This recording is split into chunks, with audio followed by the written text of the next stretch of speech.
my name is Elizabeth. This is Frizzy Lizzie Stitches, and today I'm going to show you what I'm going to be packing in my Stitchy tote bag to bring to StitchCon.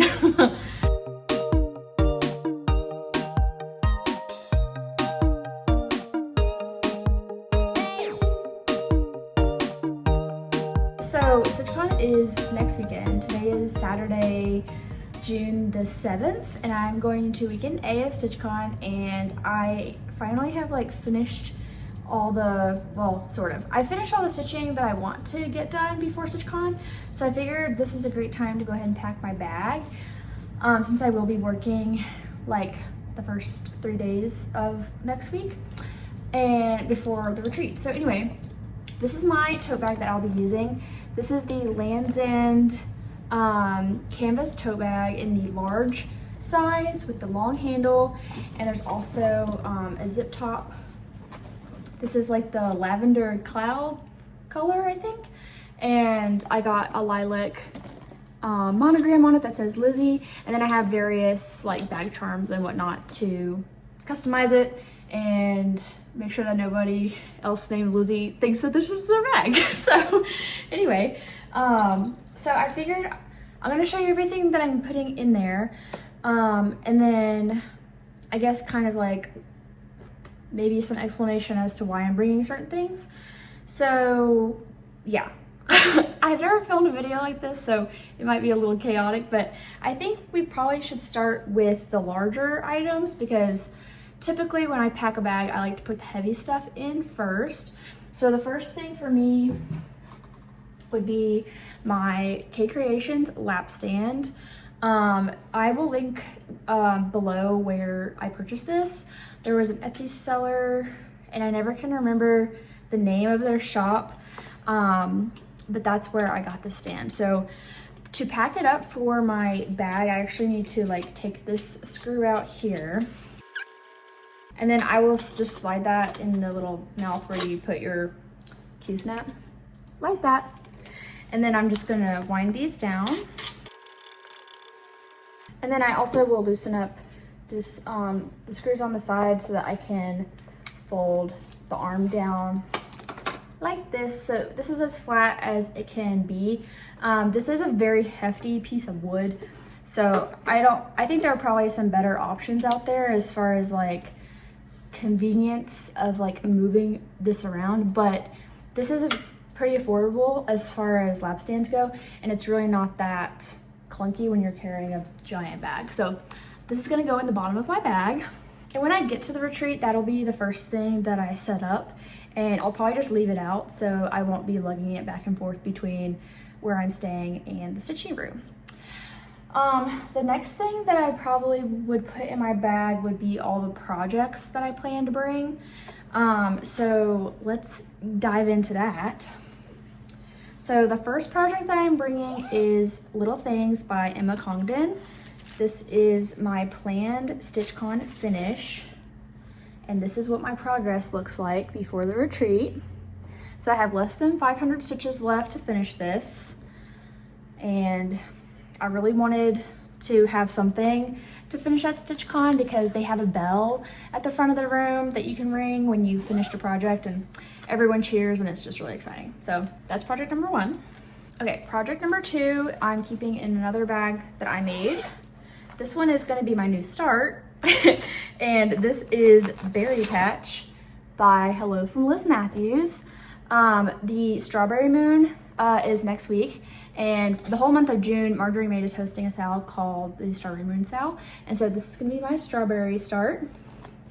So I'll be starting that at the retreat with all of my friends, and I've got fabric in here, as well as I've got fabric.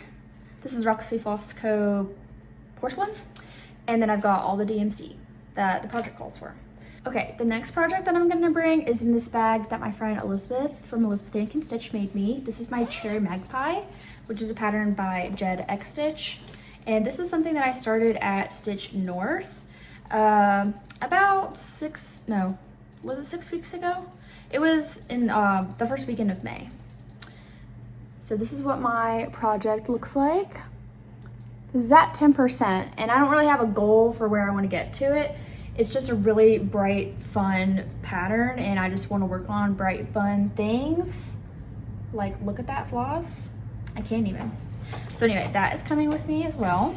Okay, and then the next project that I'm bringing is in a Sheba Designs project bag. This is some Tula Pink fabric with flamingos on it, which is perfect for my Extraordinary Birds by Lola Crow. This is the Lola Crow Stitch Along for 2025. I am not caught up in any sort of way.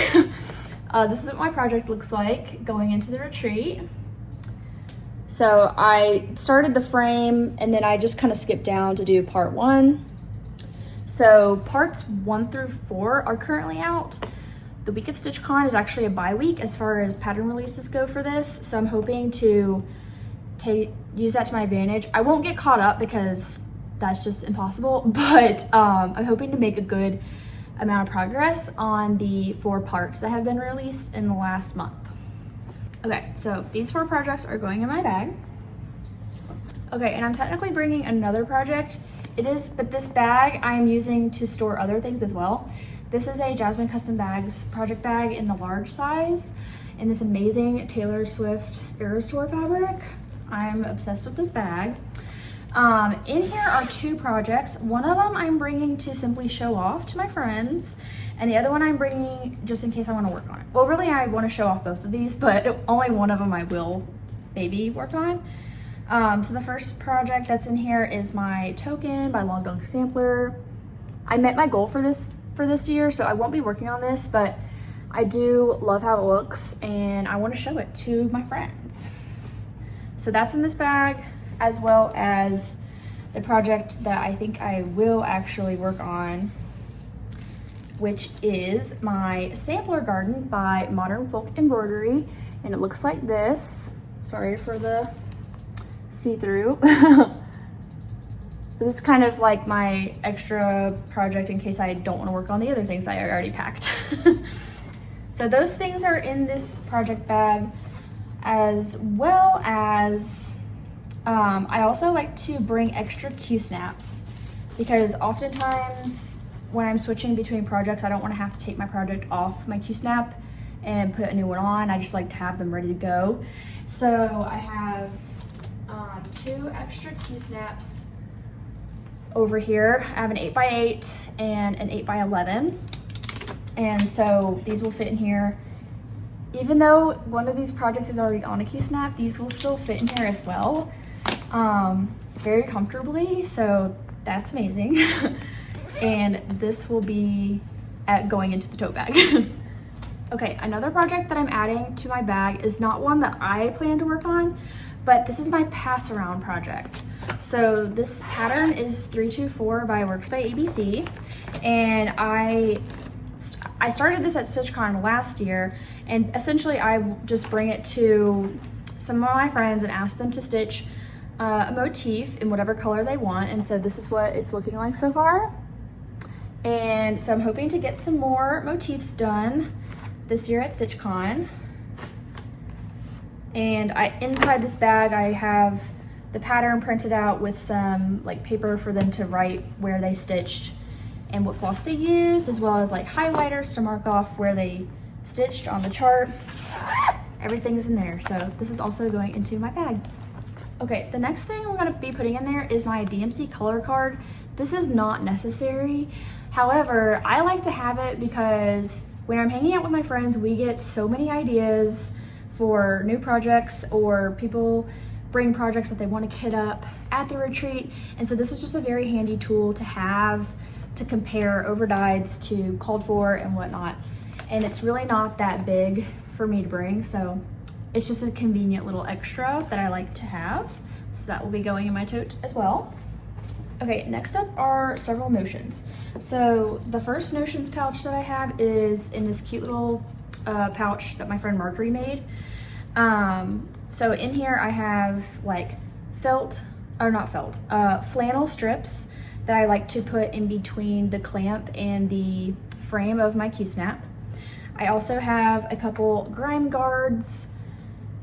I have a 7-inch Morgan hoop, and I also have this little thread bed from Sheba Designs. All of these are kind of like helpful extras to have when stitching, I'm also gonna put in some of these little magnetic cable ties that help wrangle your fabric. So that will be this first little notions pouch. My second notions pouch is this little pouch from my friend Elizabeth from Elizabeth Can Stitch made this.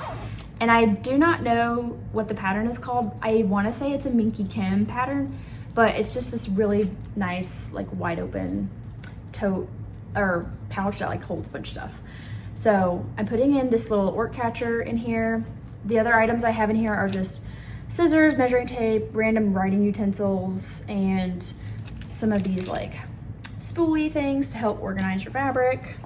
And this is also nice to have when people like start passing stuff out. I can just throw it in here to not like lose it in the main part of my bag. Okay, more notions. So this is my Stitchy case. This is a repurposed jewelry box from Amazon. This is what it looks like on the inside. And this is basically everything I could possibly need to stitch. And it's just all very thoughtfully laid out. And so that's gonna go in my bag as well. And there's definitely like redundancies in the items in these two. But to be fair, I like having extra stuff because I don't want to get there and wish I had something and I don't have it. So the next pouch I have is my like handouts pouch. So in here I have a whole bunch of friendship bracelets. I have some Mardi Gras bead dogs. And then I have like so many stickers. So I've got my holographic logo. I've got some crafty goose stickers. I've got the sorry I was stitching. And then I've got my just like plain logo sticker as well. So all of this is kept in this pouch. And I just keep this laid out on my table so that when people come by, I can give them some goodies. Okay, and you might be thinking, this is so much stuff to be putting in your bag. Is your bag not full yet? And to that I say, no, it's not full. I definitely, like, it is getting there, but we have a couple more things I want to put in there. So next up is electronics. So I have this Charge It pouch that has a bunch of cables charging my iPad, phone, also to power my light. This is a clip on the table light, and it has a bendy neck on it. So I will be putting this in my bag, not right this minute because I still need to use this for other things that I'm doing in the next few days, but I will just leave this on top. I don't like to bend this arm like in half to like shove it in the bag. So I kind of just like try to like lay it on top and kind of just tuck in either end so that it's not going to like damage any of the electrical connections. But I will like wrap this up and like put it inside the clip so that this cable isn't just flying everywhere. And then I also have my iPad in this little book sleeve that I made several years ago. So those are all the things that I put in my tote bag. So this is how she looks full. As you can see, nothing's like, you know, piling over the top. It is obviously quite full. I could zip it up if I wanted to, which I probably will when it comes time to like actually walking around the retreat and whatnot. But I also have some other items that I will be bringing as well, but I'm gonna be putting them in a separate bag because they're not items that I am expecting to like bring to the stitchy room every day. So, or they're very small and I could just wear them. So here's the first one. I will be wearing this at the retreat. It is my name tag that my friend Brijin made for me. This is a by Annie pattern. And then I designed the cross stitch to put my name in there. If you want to cross stitch your own name tag, I do have the pattern available on my Gumroad, which I will have linked in the description box. But this is just super cute for the retreat. It also has a very handy zipper pouch that you can fit your credit card in, which is convenient for shopping. And then there's also a pouch on the back that I like to keep my lip balm in because I always gotta have my lip balm. The next items that I want to bring that are not like everyday things are, I have this project that belongs to my friend Cam, and this is part of our like exchange program that we're doing. So I'll be giving this to Rachel in person next week. So I need to bring this. I also want to bring my Pigeon and Puddle. I finished this at Stitch North last year, and my friends who stitched this with me, I'm going to see them next week, and all but one of us has finished. So we want to take a Pigeon and Puddle photo together. I'm just keeping it protected inside this project bag. And then the last thing I have is a pouch full of charts and things that I'm just going to trade with my friends or put on the freebie table. And then just in case I don't, for some reason, feel like stitching, I'm going to be bringing one knitting project. So I have my knitting pattern as well as a highlighter to mark off my progress. And then I have all of my knitting inside this pouch. This is my Advent blanket, and it very comfortably fits inside this old Vera Bradley cosmetic bag. So I will be bringing this as well. And I think that is about it. So I went to a retreat like I said, Stitch North about over a month ago, and I brought all these same things except for maybe I brought like a couple extra projects, and I pretty much used everything in my bag. So I feel like everything I showed you today is going to get used in some way, shape, or form. And this is like a great bag for this purpose because it holds everything you need it to hold, and it's pretty comfortable to hold while you're waiting in line to check in. And then, you know, once you sit down, you kind of just like unload all your stuff, because that's what everyone ends up doing. But anyway, hope you enjoyed, hope you found something helpful. If you have any questions about things that I packed in my bag, then just leave a comment down below and let me know, and I will get back to you the best I can. Happy stitching, and I will talk to you next time. Bye!